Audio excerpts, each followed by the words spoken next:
En 2009, alors que je commençais à avoir un traitement franchement efficace cette fois, donc 30 ans après, c'est toujours bienvenu, même si on est un peu cassé des fois, j'ai découvert l'éducation thérapeutique. Alors, j'avais pas d'a priori, j'étais à l'hôpital pour une perfusion de mon traitement. Et quand j'ai assisté à cette journée où il y avait différents... D'abord, il y a eu un entretien individuel. Je trouve ça d'abord un peu bizarre. Alors peut-être ils expérimentaient aussi ce qu'ils appelaient cet entretien individuel. Et puis j'ai découvert plein de choses. En fait, j'ai eu l'impression que plein d'éléments s'assemblaient dans ma tête et que tout ce que j'avais vécu, toutes les expériences que j'avais eues, eh bien, j'en trouvais la confirmation dans l'information sur la maladie que j'avais cherché de mon côté avec plus ou moins de bonheur parce que sur Internet, c'est pas toujours fiable et on se fait des peurs. Mais aussi la valorisation de mon savoir expérientiel, qui d'un seul coup me disait que j'étais quelqu'un qui avait de l'importance et qui savait des choses. Et puis surtout de me laisser, en m'aidant dans la prise de médicaments par l'information, me dire que je pouvais gérer moi aussi. Alors je le faisais déjà, mais en même temps c'était de dire voilà, vous êtes pas seulement un malade, vous êtes une personne et vous devez être le moteur, acteur de votre maladie. Donc ça j'avais trouvé ça formidable. Et puis le médecin du service, mais aussi le cadre de santé m'ont tout de suite dit bah, tiens, ce serait bien que vous puissiez participer d'abord en observateur à nos journées. Alors ça m'a tout de suite enthousiasmé, j'ai dit voilà, génial, je viens.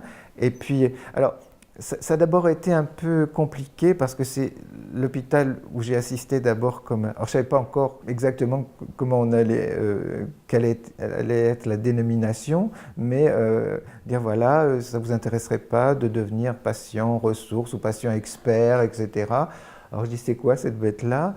Et j'ai vite compris qu'en fait, dans les équipes, ils avaient un énorme besoin d'avoir des patients qui ont un peu de recul par rapport à leur maladie, qui est aussi un engagement envers les autres et une envie aussi de s'investir dans une équipe et pour apporter, peut-être mieux que je l'ai fait dans le monde associatif, sur lequel je ne crache pas du tout, mais j'avais l'impression que l'éducation thérapeutique, c'était bien plus évident, bien plus immédiat, et avec des résultats vraiment très sensibles et très rapides.